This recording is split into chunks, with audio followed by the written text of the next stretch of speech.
ओम नमस्ते जी। आपका स्वागत है आपका अपना चैनल आओ वेद पढ़े में। इस चैनल पर केवल आचार्य प्रदीप कुमार शास्त्री जी का ऑनलाइन व ऑफलाइन शास्त्रीय कक्षाओं के वैदिक व्याख्यान उपलब्ध होंगे। अपने चैनल पर आने वाले वीडियो की सूचना पाना चाहते हैं तो लाइक और सब्सक्राइब करें तथा घंटी के बटन को दबाएं, जिससे कि वीडियो अपलोड होते ही सबसे पहले सूचना पा सकें। वेद पढ़ें पढ़ाएं, सुने सुनाएं, वेद का संदेश घर घर पहुंचाएं। ऋषि ऋण को चुकाएं, अपना कर्तव्य निभाएं, जीवन सफल बनाएं।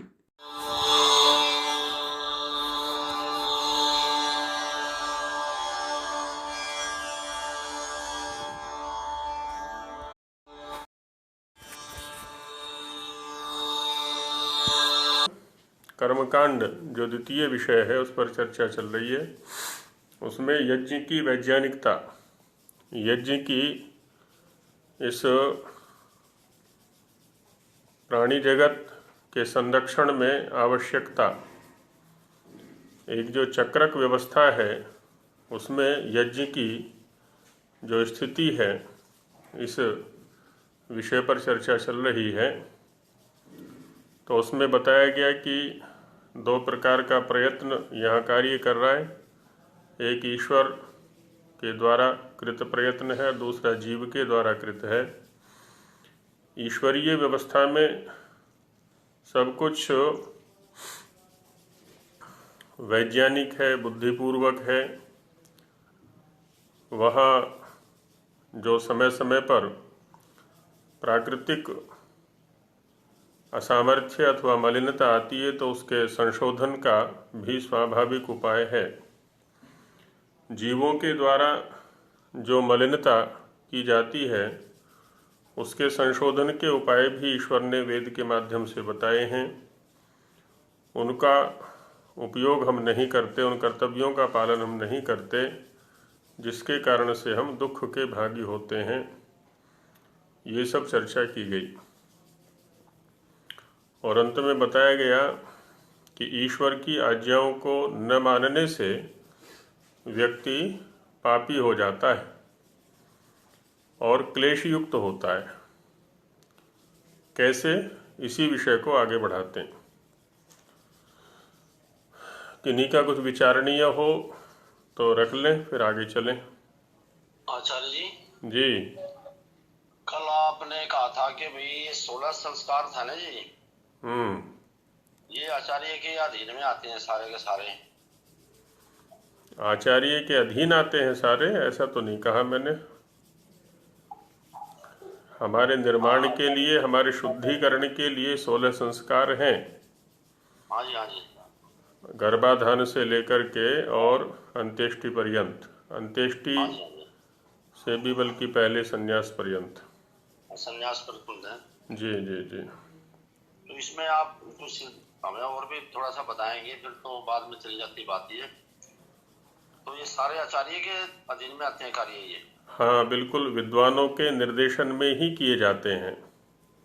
तो ये सन्यासी को भी आचार्य ही निर्देश देगा जी फिर ये? बिल्कुल, कोई ना कोई तो गुरु है ना उस हाँ जी, हाँ जी, वो तो है जी। सन्यासी तो का भी कोई ना कोई गुरु है।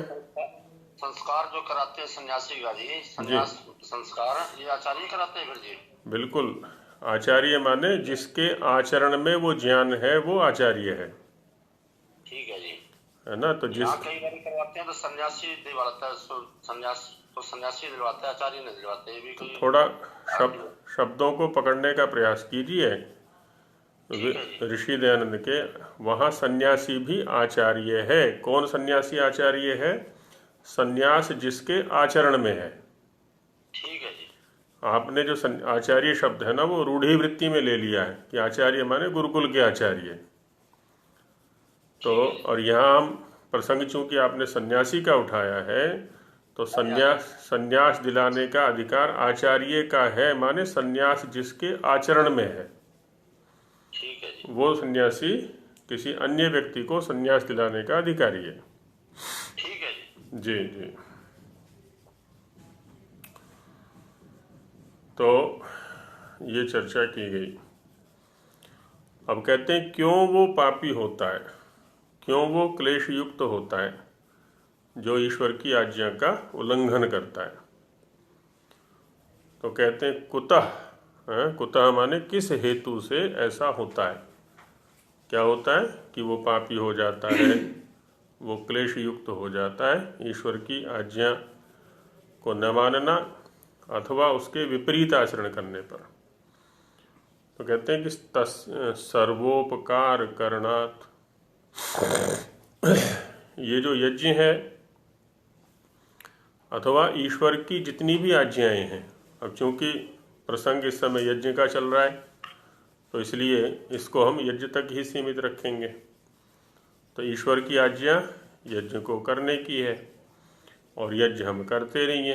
यज्ञ कैसा है, सर्वोपकार करणात्, सभी के उपकार को करने वाला होने से।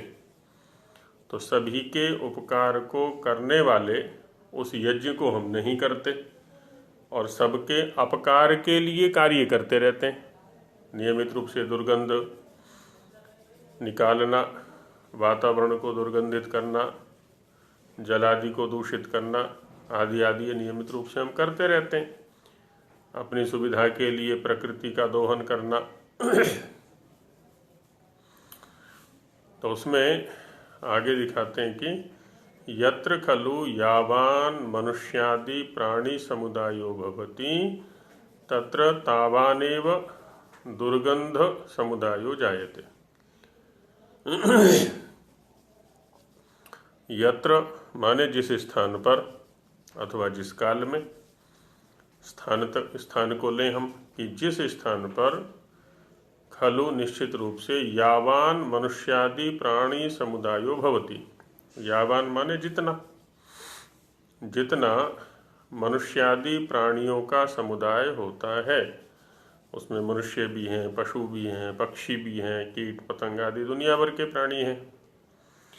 तो जितना अधिक होगा या न्यून होगा, है ना, यावान माने जितना, तो जितना भी समुदाय होगा तावानेव दुर्गंध समुदायो जायते, उतना ही अधिक दुर्गंधों का भी समुदाय वहाँ पर एकत्रित हो जाता है। क्योंकि कोई भी शरीर ऐसा नहीं है जो कि दुर्गंध न छोड़ता हो। सारे शरीर दुर्गंधों का विसर्जन कर रहे हैं नियमित रूप से। तो न चैवायम ईश्वर सृष्टि निमित्तो भवितुम अर्हति, और ये जो दुर्गंधों का प्रसारण है यह ईश्वर की सृष्टि के निमित्त से नहीं है। क्योंकि ईश्वर की जो सृष्टि है ना, वो तो हमें दिख रही है, स्वाभाविक संरचना वहाँ पर है, पशु हैं, पक्षी हैं, वृक्ष हैं, पेड़ पौधे आदि आदि अनेक प्रकार की व्यवस्थाएं वहाँ पर की हुई हैं। हम जो स्वाभाविक रूप से गंदगी का विसर्जन करते हैं तो उसके निवारण का उपाय भी वृक्षादि के रूप में या पशु पक्षी आदि के रूप में ईश्वर ने किया हुआ है।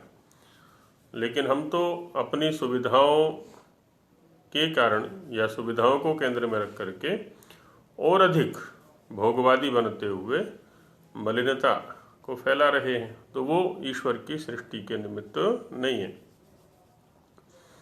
कुतः, क्यों नहीं है, कहते हैं तो सब कुछ ईश्वर की सृष्टि के अंतर्गत ही, तो फिर ईश्वर की सृष्टि ही तो निमित्त हुई, ना वो सृष्टि बनाता ना ये गंदगी फैलती।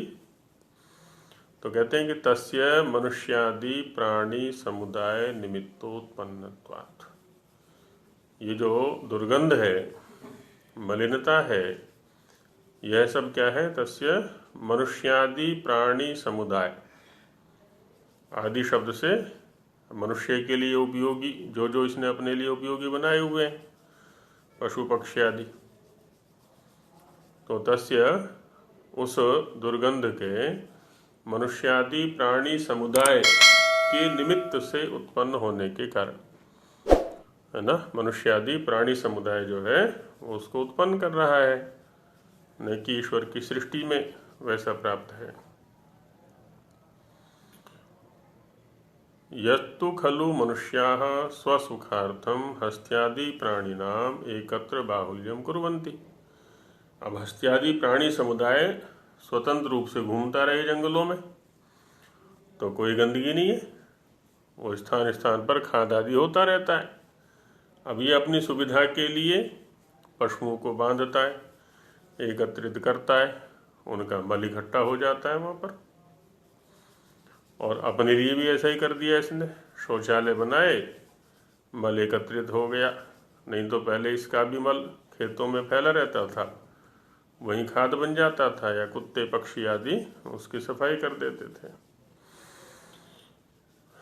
तो वही दिखा रहे हैं कि यत्तु खलु मनुष्याः, जो निश्चित रूप से ये मनुष्य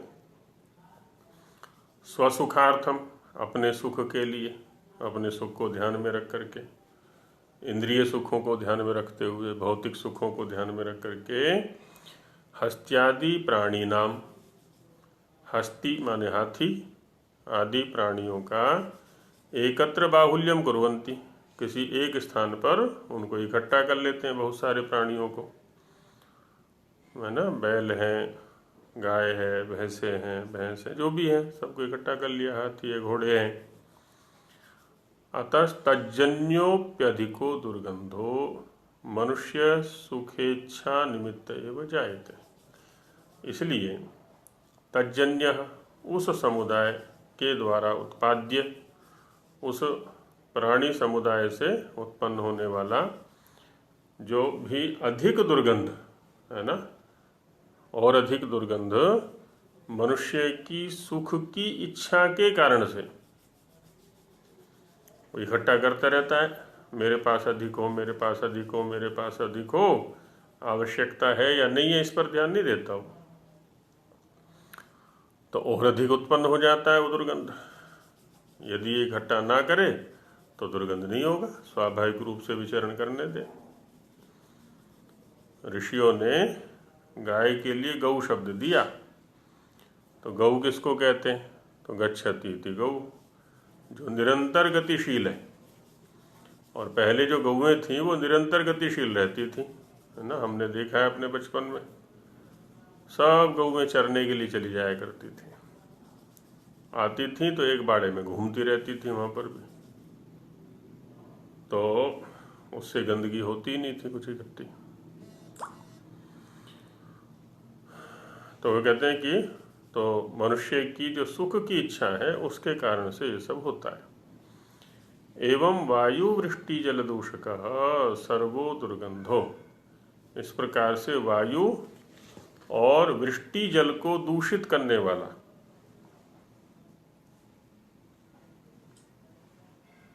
वायु को भी दूषित करता है और वृष्टि जल को भी दूषित करता है।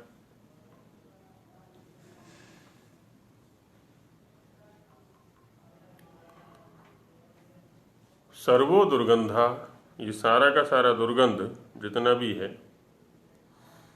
वह मनुष्य निमित्ताद एव उत्पद्यते, है ना, मनुष्य के कारण ही उत्पन्न होता है। केंद्र में मनुष्य ही है। अपनी बुद्धि का जब ये दुरुपयोग करने लगता है ना अपने इंद्रिय सुखों के लिए, तब चारों तरफ मलिनता फैला देता है। अतस्तस्य निवारणमपि मनुष्यैव कर्तुम् अर्हन्ति, इसलिए उस दुर्गंध का निवारण भी मनुष्य को ही करना चाहिए। बहुत छोटी छोटी बातें हुआ करती हैं।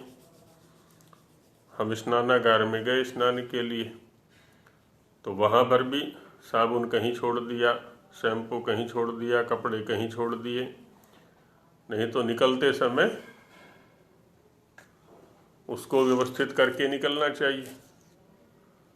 कहीं शौचालय का उपयोग किया, उसमें गंदगी छोड़ करके आ जाते हैं, नहीं तो उसको भी छोड़ते समय ध्यान रखना चाहिए कि हमारे कारण से कहीं मलिनता न हो। किसी भी स्थान पर, किसी वाहन में, किसी घर में, किसी कमरे में, किसी बिस्तर पर, कहीं पर भी, है ना, हमारे कारण से कोई मलिनता नहीं रहनी चाहिए। थोड़ा ध्यान रखेंगे तो सभी स्थानों पर शुचिता हो जाएगी। अच्छा, रास्ता जो होता है ना सार्वजनिक, उसको तो ये समझते हैं कि ये सार्वजनिक कूड़ा घर है, अपने अपने घर की सफाई की और रास्ते में फेंक दिया, जबकि उसको भी कहीं एकत्रित करके किसी ऐसे स्थान पर उसका प्रक्षेपण कर सकते हैं जहां मलिनता दिखाई ना पड़े या उसका सदुपयोग हो सके, गड्ढे आदि में। साइड में भी करते नहीं, अब तो बिल्कुल उसके बीच में कर देते हैं। बीच में कर देते हैं सड़क के। वो फिर ना उसमें करने में देखो फिर और दोष कितना लगता है। हाँ, वो जो वाहन आते हैं ना, वो रुके फिर वो सारे में फैल जाता है वो फिर। और नाली में डाल देते हैं लोग। अच्छा, नालियों में डाल देते हैं, नाली ब्लॉक हो जाती है वो। फिर वर्षा में नगर निगम वालों को गालियां देते हैं कि वो सफाई नहीं करते, तो ये नहीं करते, तो वो नहीं करते। थोड़ी सी सावधानी हम ही रखें तो बहुत अच्छी व्यवस्था हो सकती है, हमारे घर में भी और बाहर भी।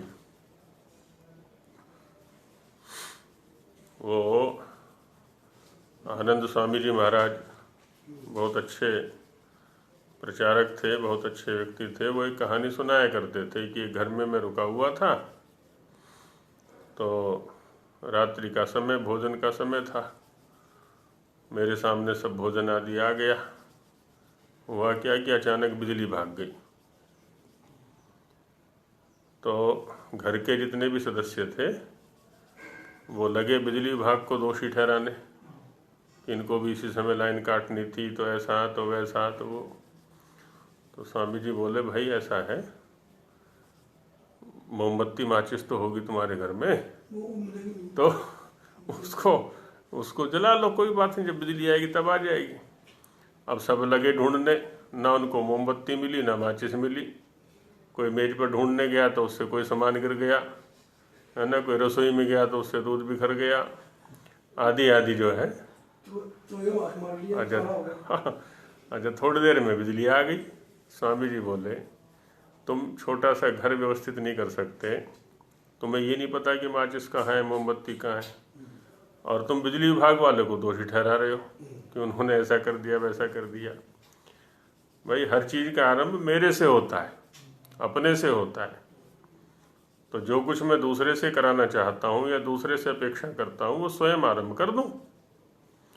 यदि मैं चाहता हूँ कि दूसरे मेरे घर के सामने सफाई रखें, तो मैं भी ऐसा ही प्रयत्न कर दूँ। मैं दूसरों से सुख लेना चाहता हूँ, तो मैं दूसरों को सुखी करना आरंभ कर दूँ। तो ये तो सब आरंभ मेरे से हुआ करते हैं। संसार क्या है? दर्पण के सदृश है। संसार जो है ना, ये मेरे लिए, माने प्रत्येक व्यक्ति के लिए दर्पण के सदृश है। वो जैसा मैं होता हूँ लगभग वैसा ही संसार में दिखाई पड़ता है, जैसे दर्पण के अंदर दिखाई पड़ता है। क्रिया की प्रतिक्रिया होती है ना, जैसी भी क्रिया मैं करूँगा वैसी ही प्रतिक्रिया हुआ करती है। वो उसकी खरगोश की और शेर की कहानी बचपन से सुनते आ रहे हैं ना सारे के सारे। तो खरगोश ने अपनी बुद्धि का प्रयोग करके शेर, कछुआ है ना, कछुआ है, शेर। तो खरगोश ने अपनी बुद्धि का उपयोग करके न केवल शेर से अपनी जान बचाई, अभी तो पूरे जंगल को सुरक्षित कर दिया। वो कुएं में परछाई दिखा दी उसको कि तेरे से भी बड़ा शेर बैठा हुआ है कुएं के अंदर, है ना, वो परेशान करता है मुझे कि कहाँ है, कि चल देख दिखाऊं कुएं के अंदर। गया तो शेर ने ऊपर से धाड़ लगाई, अंदर से और ज़्यादा भयंकर धाड़ आई प्रतिध्वनि के रूप में। उसने सोचा ये तो मेरे से भी कोई ज़्यादा ही जबर शेर है? और एक दो बार लगाई उसने तो अंदर से और ज़्यादा भयंकर आई। तो देखा ऐसे नहीं मानेगा तो कुएं में कूद गया वो। तो यही स्थिति हमारी है कि हम जो भी करते हैं तो हमारी प्रतिक्रिया ही यहाँ लगभग दिखाई पड़ती है। हम अपने दोषों का परिमार्जन आरंभ कर दें। आत्मनिरीक्षण का जो नियम बनाया हुआ है ना ऋषियों ने, वो इसीलिए बनाया हुआ है। ये जो संध्या है, संध्या क्या है? आत्मनिरीक्षण है। ईश्वर को साक्षी मानते हुए, ईश्वर के गुणकर्म स्वभावों को सामने रखते हुए हम अपना शोधन करते रहें, है ना। ईश्वर को आदर्श बनाएं। जैसे प्रतिदिन शीशे में सामने देखते हैं ना, उठते ही शीशा सामने रखा और देखने लगते हैं अपने चेहरे को, सफाई करते हैं। तो यही काम ईश्वर को साक्षी माने सामने रख करके, उसके गुणकर्म स्वभावों को सामने रख करके अपने दोषों का परिमार्जन, अपना निर्माण ये करना है, तो दोष आएंगे ही नहीं फिर। तो निवारण भी मनुष्यों को ही करना चाहिए। जो गंदगी ये फैला रहे हैं, बस थोड़ी सी सावधानी की आवश्यकता है और कुछ भी नहीं है। ओम जी आचार्य जी, ऊपर जो ये कुतः के बाद सर्वोपकार करणाप है ना, जी तो इसका हमने कैसे अर्थ लिया? इसका कैसे? मैंने तो ये सोचा था सर्व उपकारणात्। उपकारणात् नहीं, उपकार करणात्। अब इसका जो संबंध है, करणात्। कुतः जो है ये प्रश्न है। हाँ जी। कुतः माने कैसे। अब ये प्रश्न किसके प्रति है उसको देखें। इससे पहला जो वाक्य आया है, पहले वाक्य में यह था कि ईश्वर ने यज्ञ करने की आज्ञा दी है और उसका उल्लंघन करते हैं। उल्लंघन करने से व्यक्ति पापी हो जाता है और दुखी होता है, क्लेशवांश भवति। अब उसको समझाने के लिए कुतः शब्द रखा स्वामी जी ने। क्यों भाई, पापी क्यों होता है और क्लेशयुक्त तो क्यों होता है? तो कहते हैं जो ईश्वर की यज्ञ करने की आज्ञा है, तो जो यज्ञ है वो सर्वोपकार करनाथ, सभी के उपकार करने वाला होने से। यज्ञ जो है वो सभी का उपकार करने वाला है और आप सभी का उपकार करने वाले साधन को नहीं कर रहे, इसलिए आप पापी हैं, अपराधी हैं और क्लेशयुक्त होंगे, दुखी होंगे आप इस रूप में। स्वामी जी समझाते हैं आगे हिंदी भाषा में इसको, क्योंकि सबके उपकार करने वाले यज्ञ को नहीं करने से मनुष्यों को दोष लगता है। यज्ञ क्या है जी? सभी का उपकार करने वाला कर्म है ये।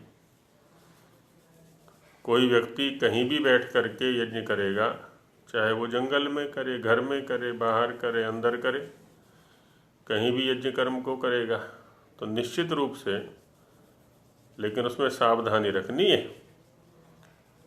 उसमें न्याय दर्शन के अंदर भाष्य में यज्ञ कर्म को लेकर के एक पूर्व पक्ष उठाया है कि एक व्यक्ति ने पुत्रेष्टि यज्ञ किया, उसको पुत्र उत्पन्न नहीं हुआ, या वर्षेष्टि यज्ञ किया वृष्टि कराने के लिए और वृष्टि नहीं हुई, तो क्या यज्ञ कर्म व्यर्थ है? तो कहते हैं यज्ञ कर्म व्यर्थ नहीं है। ऋषियों की जो आज्ञा है, ऋषियों का जो विधान है वो व्यर्थ नहीं है। उसमें देखो, निरीक्षण करो कि कहीं ना कहीं कमी रह गई है, या तो हमारी भावनाओं में कमी है, विचारों में कमी है, समर्पण में कमी है, मंत्रोच्चारण में कमी है। जिस साकल्य यज्ञ के लिए जो समिधाएं हैं, घृत है, सामग्री है ना, उसमें कहीं कमी है, समय में कमी है, श्रद्धा में कमी है, तो कहीं ना कहीं कोई कमी रह गई है, न्यूनता रह गई है। उस न्यूनता का परीक्षण करें, संपूर्ण योग्यता युक्त होकर के हम उस कर्म को करेंगे तो निश्चित रूप से फल मिलेगा। तो वैसे ही जब हम यज्ञ कर रहे हैं तो संपूर्ण रूप से वहीं रहें और ये देखें कि ये बहुत ही उपकारी कर्म है, ये कोई औपचारिक कर्म नहीं है। खाली औपचारिकता नहीं निभानी है कि या प्रदर्शन नहीं करना है कि पड़ोसी कहेंगे कि देखो कितना धार्मिक है कि प्रतिदिन यज्ञ करता है ये, तो ये सब नहीं है ना। वो तो हमें जो भी करना है हृदय से करना है, भावों से करना है, तो निश्चित रूप से फलदायी होगा जिस फल को उद्दिष्ट करके हम इस कर्म को कर रहे हैं। नहीं तो क्या होगा, मनुष्यों को दोष लगता है ना, दोषी ठहरते हैं, क्योंकि इधर गंदगी तो फैला रहे हैं, दुर्गंध तो फैला रहे हैं, उसके शोधन का कोई उपाय नहीं कर रहे, क्योंकि जहाँ जितने मनुष्य आदि के समुदाय अधिक होते हैं, और ये समुदाय भी तो मनुष्यों ने इकट्ठा किया है ना अपनी सुविधा के लिए, अधिक होते हैं, वहाँ उतना ही दुर्गंध भी अधिक होता है, उतनी मात्रा में दुर्गंध की व्याप्ति हो जाएगी। तो जल को भी दूषित करेगा, वायु को भी दूषित करेगा। और अभी इसने क्या कर दिया है ना, सब जगह तो मकान बना दिए, खाली जगह छोड़ी नहीं। अब ये गटर का पानी कहाँ जाए, तो उसके लिए भी पृथ्वी में छेद करके वो पृथ्वी के अंदर उतार दिया। वो गटर का पानी भी, शौचालय का पानी है या और नहाने धोने का पानी है या और किसी प्रकार का पानी, सब नीचे उतार दिया। अब नीचे उतार दिया, भूमि भी कितना शोधन करेगी, सारा नीचे से भी गंदगी फैला दी। ऊपर तो गंदगी फैला ही रहा था, ये वातावरण गंदा किया, ऊपर का जो जलवायु है वो गंदा कर दिया, नीचे वाला भी मलिन कर दिया। अब नीचे से जो जल आ रहा है वो भी दूषित आ रहा है। उसके शोधन के लिए फिर केमिकल आदि का प्रयोग करता है, रसायनों का प्रयोग करता है। चारों ओर इसने अव्यवस्था फैला दी। तो वह ईश्वर की सृष्टि से नहीं है, ईश्वर की सृष्टि इसमें निमित्त नहीं है दुर्गंध आदि के अधिक होने में या फैलने में, किंतु मनुष्यादि प्राणियों के निमित्त से ही उत्पन्न होता है। मनुष्यादि प्राणियों की जो क्रियाएं हैं वही निमित्त हैं इस दुर्गंध के बढ़ने में, इस गंदगी के या अव्यवस्था के बढ़ने में। कैसे? क्योंकि हस्ती आदि के समुदायों को मनुष्य अपने ही सुख के लिए इकट्ठा करते हैं, अपने इंद्रिय सुखों के लिए, भौतिक सुखों के लिए उनको वो एकत्रित करते हैं अपने घर पर या जहाँ भी करना है, बाजार में। इससे उन पशुओं से भी जो अधिक दुर्गंध उत्पन्न होता है, अब जब एकत्रित किए तो वहाँ पर क्या होगा, उनसे फिर वो दुर्गंध उत्पन्न होगा, अधिक होगा। सो मनुष्यों के ही सुख की इच्छा से होता है ना। मनुष्यों के सुख की जो इच्छा है वही इसमें कारण है, और कोई कारण नहीं है। इससे क्या आया, इससे क्या सिद्ध होता है कि जब वायु और वृष्टि जल को बिगाड़ने वाला सब दुर्गंध मनुष्यों के ही निमित्त से उत्पन्न होता है। अब यहाँ कार्य कारण भाव दिखा रहे हैं स्वामी जी महाराज। वायु को दूषित करने वाला, वृष्टि जल को दूषित करने वाला जो दुर्गंध है उसका निमित्त कौन है? मनुष्य। मनुष्य ने ही दूषित किया है, मनुष्य ने ही बिगाड़ा है, मनुष्य ही बिगाड़ रहा है। और मनुष्य का मतलब है हम ना, ये ना समझें कि दूसरे या पड़ोस वाले या दूसरे शहर वाले या अमेरिका वाले, ऐसा ना समझें। हम भी कहीं ना कहीं कारण है। हम अपने स्तर पर तो सुधार आरंभ कर दें, दूसरे को दोषी ना ठहरा करके अपने स्तर पर सुधार आरंभ कर दें, तो दूसरा भी सुधार करेगा कभी ना कभी। तो उत्पन्न होता है तो उसका निवारण करना भी उन्हीं को योग्य है।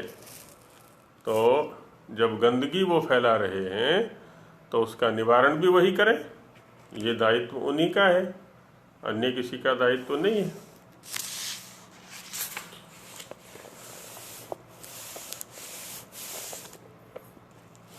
क्योंकि जितना भी ये प्राणी समुदाय है यहाँ पृथ्वी पर, उसमें दिखाते हैं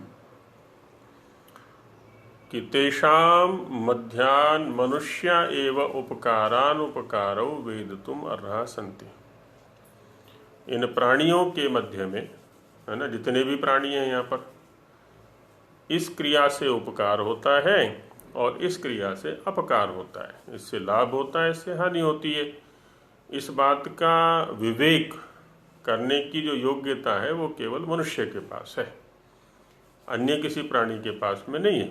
उनकी जो गतियां हैं, उनके जो प्रवृत्तियां, वो स्वाभाविक हैं सबके। तो इसलिए कहा कि तेषाम मध्यात, तेषाम माने उन प्राणियों के मध्य से, मध्य में मनुष्य ही उपकार और अपकार को वेदितुम अर्हा संति जानने में समर्थ हैं। मनुष्य ही जान सकता है केवल। क्यों? अब देखिए मनुष्य किसको कहते हैं और इस परिभाषा को अपने ऊपर लागू करें फिर, क्योंकि हम तो अपने आप को ऋषियों का अनुगामी घोषित करते हैं ना। मननम विचार, मनन का अर्थ क्या होता है? विचार। मन ज्ञाने धातु है ना। मननम विचार तद योगादेव मनुष्यत्वम जायते। उस मनन, उस विचार के योग से, उसकी युक्ति से, उसकी योजना से ही मनुष्य शब्द होता है और उसी से मनुष्यत्व होता है। का मतलब क्या हुआ कि जो मनन पूर्वक, विचार पूर्वक क्रियाओं को करता है वही मनुष्य है। मननात् मनुष्य, मनन करने से ही मनुष्य कहलाता है। और जो मननशील नहीं है, जो विचारशील नहीं है, मनन विचार पूर्वक क्रियाओं को नहीं करता है, वो मनुष्य कोटि में नहीं है, अपितु वो पशु कोटि में है। तो बुद्धि दी है मनन करने के लिए, विचार करने के लिए, तो पहले विचार करें, उसके बाद क्रिया करें जो भी करनी है। परमेश्वरेण ही सर्वदेहधारी प्राणिना मध्ये मनस्विनो विज्ञानम कर्तुम योग्या मनुष्य एव सृष्टा। कहते हैं कि परमेश्वर ने यहाँ सर्वदेहधारी प्राणिना मध्य, जितने भी देह को धारण करने वाले प्राणी हैं उनके मध्य में, उनके बीच में मनस्विनो, मनस्वी कौन होता है? जो मननशील होता है उसको मनस्वी कहते हैं। विचारशील होता है। विज्ञानम कर्तुम योग्या, मनस्वी शब्द का ही अर्थ खोला स्वामी जी महाराज ने, विज्ञानम कर्तुम योग्या, है ना। मनस्वी अर्थात विज्ञान, विशिष्ट ज्ञान करने की योग्यता वाले, एवं मनुष्य एवं सृष्टा, ऐसी योग्यता वाले मनुष्यों का ही सृजन किया है। अन्य प्राणियों में ये योग्यता नहीं है, क्षमता नहीं है, पात्रता नहीं है। ये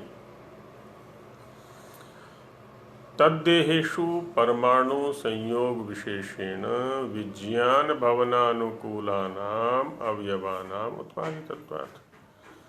तद्देहेषु माने मनुष्य देहों में, है ना। मनुष्यों के जो शरीर हैं उनमें परमाणु संयोग विशेषण, ऐसा परमाणु संयोग विशेष किया है अन्य शरीरों की अपेक्षा। इसके शरीर में जो परमाणु संयोग है वो कुछ विशेष है। कैसा है?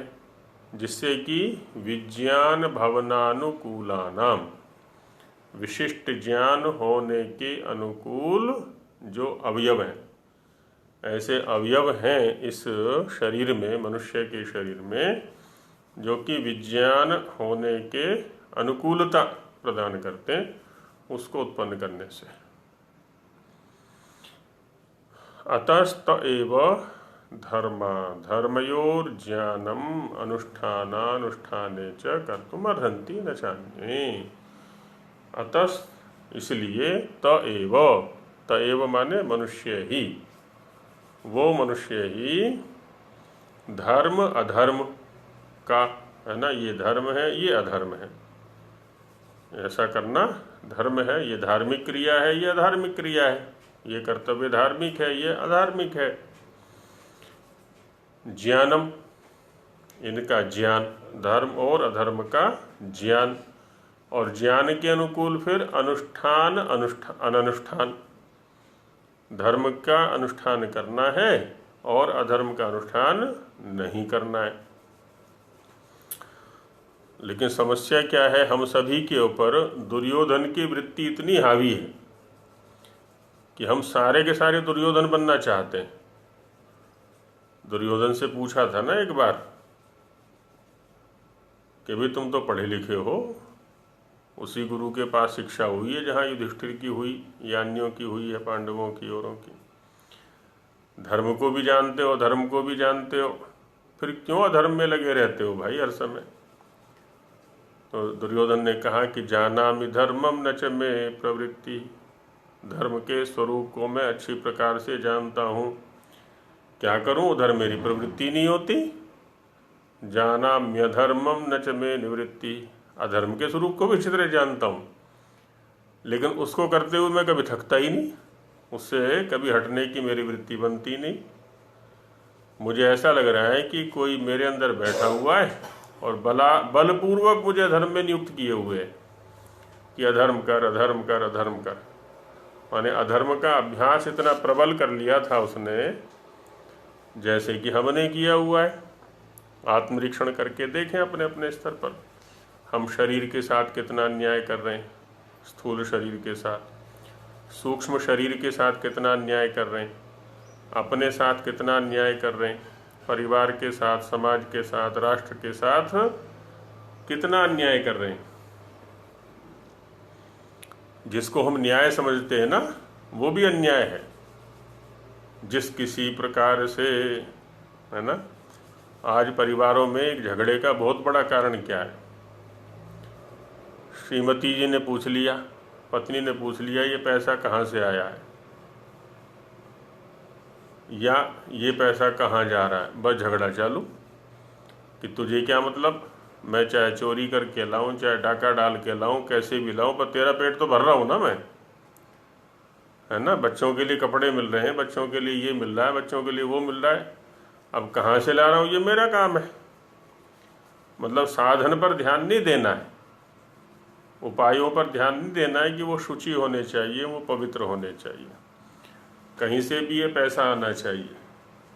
तो भाई जब ऐसे उल्टे सीधे साधनों से पैसा एकत्रित करेंगे, उल्टे सीधे उपायों से घर के अंदर साधन लाएंगे, तो उसका परिणाम तो सभी को सम्मिलित रूप से भुगतना पड़ेगा, सारे भोग रहे हैं उसको। तो वे कह रहे हैं कि धर्म के अनुकूल अनुष्ठान करना और अधर्म के अनुकूल अनुष्ठान न करना, इस बात का जो विवेक है वो मनुष्य ही कर्तुम अर्हन्ति, मनुष्य ही कर सकते हैं, न चान्य। अन्य में वो सामर्थ्य नहीं है, अन्यों के अंदर ये विवेक नहीं है। अस्मात् कारणात्, इस कारण से क्या करना है, सर्वोपकाराय सर्वैर्मनुष्यैर् यज्ञ कर्तव्य एव, सभी के उपकार के लिए, क्योंकि गंदगी करके सबका अपकार कर रहा है, सबकी हानि कर रहा है, तो सबका उपकार करना भी इसी का कार्य है। सभी के उपकार के लिए सभी मनुष्यों को यज्ञ करना ही है, अवश्य करना है, ये है ना, प्रतिदिन करना है। गोपालन करें, यज्ञ करें और वेद का स्वाध्याय करें। और जो नहीं कर सकते लेकिन आर्थिक सामर्थ्य है, वेद पाठशालाएं चलाने में सहयोग करें, गौशालाएं चलाने में सहयोग करें, यज्ञ करने में सहयोग करें। भाई एक के पास पैसा है खूब, लेकिन वैसा अनुकूलता नहीं है, उसके पास समय नहीं है या वैसा स्थान नहीं है, तो जो कर सकते हैं उनको सहयोग कर दें कि लो जी, आज हमारी ओर से आप एक गाय का पालन कर लेना, हमारी ओर से यहाँ यज्ञ हुआ करेगा, हमारी ओर से इतने छात्रों के पढ़ने की व्यवस्था होगी। तो ये भी बहुत बड़े उपकार का कार्य होगा। हम नहीं कर सकते लेकिन साधन हमारे पास है, तो उनको दे दें जो कर सकते हैं। ये नहीं कि बस आया दबा लिया, आया दबा लिया, वो बड़ा कृतज्ञता का दोष लगेगा। बहुत बड़ा अपराधी है वो व्यक्ति, है ना, जो साधन संपन्न होते हुए भी साधन का सर्वोपकार के लिए उपयोग नहीं करता। ऐसा ऋषि यहाँ पर स्पष्ट उल्लेख कर रहे हैं ईश्वर की आज्ञा के अनुसार। हाँ जी, MDH वाले कल अवसान हो गया। हाँ, जैसे MDH वालों ने, है ना, अपने अर्थ का उपयोग कराया, धन का उपयोग कराया यथा सामर्थ्य, तो वैसे हमें भी करना चाहिए। नहीं तो क्या होगा, जितना भी धन हम कमा कमा करके इकट्ठा कर रहे हैं, कल को बच्चों के, हमारे ही बच्चों को बिगड़ने में काम आएगा वो, या कि नहीं और के, झगड़े का साधन बन जाएगा, झगड़ेंगे उसके ऊपर। तो इससे अच्छा है सन्निमित्ते वरम त्यागो विनाशे नियते सती। जैसे ही कोई अच्छा निमित्त उपलब्ध हो तो हमें त्याग कर देना चाहिए। विनाशे नियते सती, विनाश तो निश्चित होना ही है एक न एक दिन। तो शरीर का उपयोग या इस शरीर के माध्यम से जितने भी साधन हमने एकत्रित किए हैं उनका उपयोग जैसे ही हमें दिखाई पड़े कि ये अच्छा निमित्त है तो त्याग करने में देरी नहीं लगानी चाहिए, ज़्यादा नहीं सोचना वहाँ पर फिर। हाँ, लेकिन सत्पात्र के पास जाए ये भी ध्यान रखना है। कुपात्र के पास जाएगा तो हम पापी बन जाएंगे। यदि हमने अपराधियों को बढ़ाने में सहयोग प्रदान कर दिया तो जितने वो अपराधी हैं हम भी कम नहीं है। फिर अच्छे लोगों को वृद्धि में, अच्छे कार्यों के करने में हमने सहयोग प्रदान किया है तो फिर वो पुण्य हमें भी मिलेगा। स्वामी जी महाराज हिंदी व्याख्यान करते हैं, क्योंकि जितने प्राणी देहधारी जगत में हैं, इस संसार में जितने भी प्राणी हैं देह धारण करने वाले, उनमें से मनुष्य ही उत्तम है। महाभारत काल ने भी कहा है, वेद व्यास जी महाराज ने, न मानुषात श्रेष्ठतरम ही किंचित, न मानुषात श्रेष्ठतरम ही किंचित। मनुष्य से बढ़कर के और कोई श्रेष्ठ योनि नहीं है। लेकिन आज देखने में आ रहा है कि इससे ज़्यादा भयंकर भी कोई नहीं है। सबके लिए खतरा पैदा कर दिया इसने, वेद से हटने के कारण, वैदिक संस्कृति से हटने के कारण। तो मनुष्य ही उत्तम है। इससे वे ही माने मनुष्य ही उपकार और अनुपकार को जानने को योग्य है। ये बुद्धि ही तो है। एक कवि ने, एक नीतिकार ने विवेचन किया कि पशु में और मनुष्य में कितना अंतर है, क्या अंतर है। तो उसमें कहा कि आहार निद्रा भय मैथुनंच सामान्य में तत्पशुभिर्नराणाम, है ना। आहार, भोजन वो भी करते हैं हम भी करते हैं, निद्रा सोते वो भी हैं हम भी हैं, डरते वो भी हैं हम भी हैं, संतानोत्पत्ति वो भी करते हैं हम भी करते हैं। तो समान में तत्पशुभिर्नराणाम, पशुओं के साथ में मनुष्यों का ये सामान्य है। धर्मो हि तेषाम अधिको विशेषो धर्मेण हि न पशुभिः समाना। धर्म माने तत्व ज्ञान पूर्वक, प्रेक्षा पूर्वक, मनन विचार पूर्वक गतिविधियों को करना, ये ही इनमें विशेष है। किसमें? जिसको मनुष्य कहते हैं। और यदि वो धार्मिक वृत्ति इसमें नहीं है, तत्व ज्ञान पूर्वक चलने की वृत्ति नहीं है, आत्मनिरीक्षण करने की वृत्ति इसमें नहीं है, तो बस पशु ही है ये भी पूरा का पूरा। उससे भी ज़्यादा भयंकर स्थिति है इसकी, जैसे आज बनी हुई है। तो इससे वे ही माने मनुष्य ही उपकार और अनुपकार को जानने को योग्य हैं। यही जान सकते हैं कि उपकार किसमें है, अनुपकार किसमें है। मनन नाम विचार का है ना। मनुष्य की परिभाषा दे रहे हैं महाराज कि मनन कहते हैं विचार को। विचार क्या होता है? धातु पाठ में चर दो स्थान पर आया, चर धातु। एक है चर गतौ, है ना, गति अर्थ में है, भक्षणे भक्षण अर्थ में है ना। चर धातु गति अर्थ में भी और भक्षण अर्थ में भी है। और एक चर धातु आया चर संशये, चुरादिगण में चर धातु संशय अर्थ में आया। तो जो विचार शब्द है ना वो संशय अर्थ में आता है। संशय कहाँ होता है? जहाँ दो पक्ष बना करते हैं, किसी एक वस्तु में दो पक्ष बन जाए, दोनों के धर्म, दोनों के गुण उसमें दिखाई पड़े कि ये है कि ये है। अब उनमें से एक का निर्णय करना है, तो इसी को विचार कहा जाता है। धर्म भी हमारे सामने उपस्थित है, अधर्म भी उपस्थित है, उसमें से चिंतन करना है कि कौन सा ठीक है। ठीक का ग्रहण कर ले और जो अनुचित है उसको छोड़ दे। मनन नाम विचार का है। उसके होने से ही मनुष्य नाम होता है। माने विचार के होने से ही, जिसके अंदर विचार है, जिसके अंदर विचार शक्ति है, विचारशीलता है, चिंतनशीलता है ना, वो मनुष्य है। और विचार पूर्वक क्रियाओं को नहीं करता है तो वो मनुष्य नहीं है, अन्यथा नहीं। क्योंकि ईश्वर ने मनुष्य के शरीर में परमाणु आदि के संयोग विशेष से विज्ञानोत्पत्ति के अनुकूल अवयव इस प्रकार रचे हैं, है ना। अब देखिए अंदर की बात बताई स्वामी जी महाराज ने कि ये जो मनुष्य का शरीर है, इसके अंदर ईश्वर ने कुछ परमाणुओं का संयोग विशेष इस प्रकार का किया हुआ है जिससे कि विज्ञान की उत्पत्ति इसी के शरीर में होती है, अन्य किसी के में नहीं, कि जिनसे उनको ज्ञान की उत्पत्ति होती है। उनको माने मनुष्यों को, है ना, मनुष्यों को ही ज्ञान की उत्पत्ति होती है, अन्य प्राणियों में या अन्य प्राणी शरीरों में नहीं होती है। इसी कारण से धर्म का अनुष्ठान और अधर्म का त्याग करने को भी वे योग्य होते हैं। जब अन्य प्राणी को तो पता ही नहीं धर्म क्या है और अधर्म क्या है, ये विवेक कर सकता है, जब विवेक करने का सामर्थ्य इसके पास है।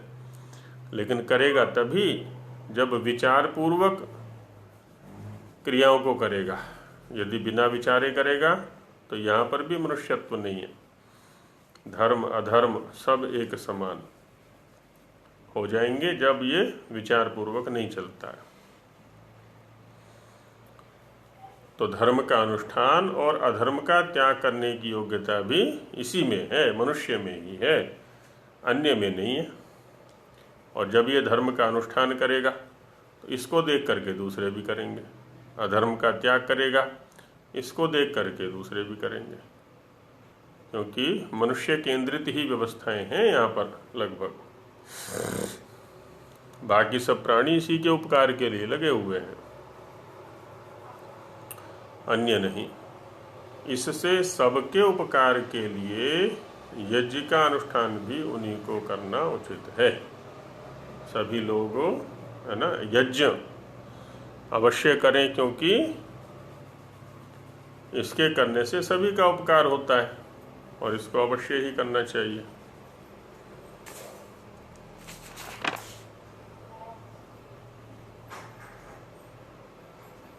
तो मनुष्य का अर्थ यहाँ पर समझाया। निरुक्तकार ने भी कहा है यास्क ने कि मत्वा कर्माणि सीव्यन्ति, जो मनन पूर्वक अपने कर्मों का ताना बाना बुनते हैं, है ना, मनन पूर्वक विचार पूर्वक अपने कर्मों का निश्चय किया करते हैं, ये कर्म करना है, ये नहीं करना है, पहले ये करना है उसके बाद ये करना है, आदि आदि जो इस प्रकार से अपने कर्मों को किया करते हैं वो कौन होते हैं? मनुष्य। और मनुष्य माने न सृष्टा, उस मनस्वी ईश्वर ने इनका सर्जन किया है। तो यज्ञ अवश्य करना है ना, इस पर बलाधान यहाँ पर स्वामी जी महाराज ने किया। अब इसमें कहते हैं यज्ञ करने की क्या आवश्यकता है।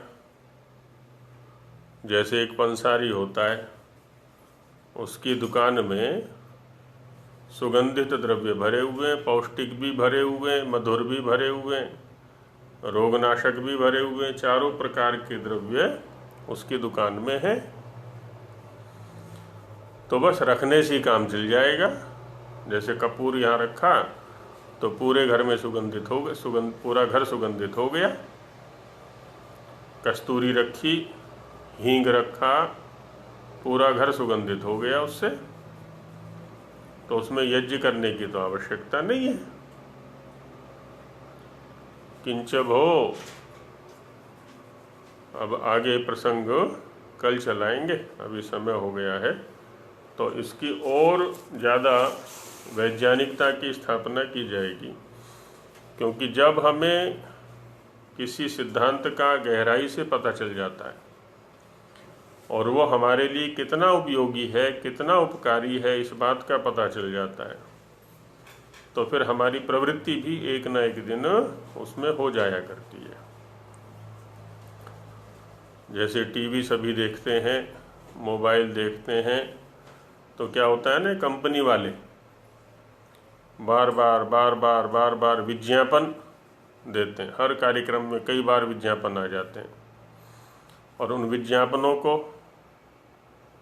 विज्ञापनों के अंदर जो एक प्रायोगिक स्वरूप प्रदर्शित किया जा रहा है उस वस्तु विशेष का, उसको देख देख के एक ना एक दिन हमारी लेने की इच्छा हो ही जाती है कि चलो ले आते हैं, देख लेते हैं ला करके बाजार से। अब वो कैसी है वो एक अलग बात है। ऐसे ही ऋषि ग्रंथों को हमें बार बार पढ़ना चाहिए, और तब तक पढ़ना है जब तक कि वो हमारी क्रिया में ना आ जाए। पढ़ते रहें तो एक ना एक दिन क्रिया में भी वो अवश्य आएगा। तो स्वामी जी महाराज का भी प्रयत्न इसी रूप में है। सत्यार्थ प्रकाश में भी देखें, संस्कार विधि में देखें, यहाँ देखें, वेद भाष्यों में देखें, अन्य जो ग्रंथ हैं उनमें भी देखें। बार बार ईश्वर के प्रति प्रेरणा, जो ज्ञान कर्म उपासना विज्ञान वेद के 4 विषय हैं, उनके प्रति प्रेरणा, उनसे होने वाले लाभ आदि को दिखाना बार। तो तात्पर्य यही है कि सभी की प्रवृत्ति इसमें होवे। तो अभी यही पाठ को विराम देते हैं, आगे कल चलेंगे। ओम सहना भवतु सहनौ भुनक्तु सह वीर्यं करवावहै तेजस्विनावधीतमस्तु मा विद्विषावहै। ओम शांति शांति शांति। सभी को नमस्ते जी। नमस्ते जी।